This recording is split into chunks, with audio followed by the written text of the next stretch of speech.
il y a très longtemps, quand les arbres parlaient encore aux hommes, quand le vent portait les secrets du ciel, Dieu avait un tambour sacré, plus puissant que 1000 éclairs, un tambour dont chaque battement donnait naissance à une étoile. Dieu aimait écouter le rythme de la création. Un jour, il descendit sur terre et confia son tambour à un vieil homme, sage et humble, vivant seul dans la savane. Garde ce tambour, joue-le quand le monde oubliera ma voix. Mais souviens-toi, ce tambour ne t'appartient pas, il m'appartient.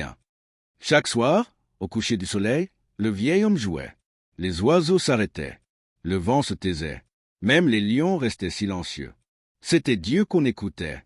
Mais le vieil homme mourut, et son petit-fils, Zima, trouva le tambour. Il ressentit aussitôt une étrange puissance. Zima, curieux, émerveillé. Avec ce tambour, je peux faire pleuvoir. Je peux faire trembler les rois. Zima joua, non pas pour Dieu, mais pour lui-même. Les foules vinrent, le célébrèrent, l'admirèrent. Il devint célèbre dans toute la région. Mais le monde se dérégla. Les rivières s'asséchèrent. Les récoltes ne donnaient plus rien. Les enfants naissaient sans rêve. Le tambour ne chantait plus. Il criait. Un ancien du village s'approcha de Zima, le regard lourd de chagrin. Ce tambour ne parle plus pour Dieu. Il crie pour un homme. Et cela déchire le monde. Mais Zima n'écoutait pas. Il frappait encore plus fort.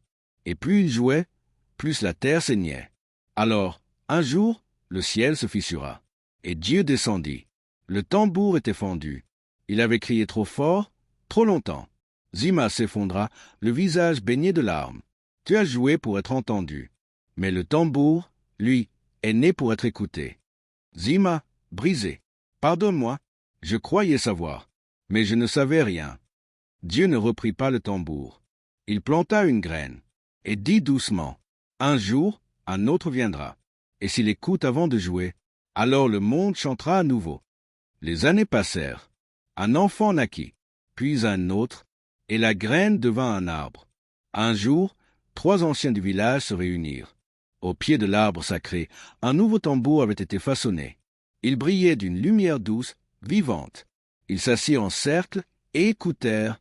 Ce jour-là, personne ne joua, mais tous entendirent.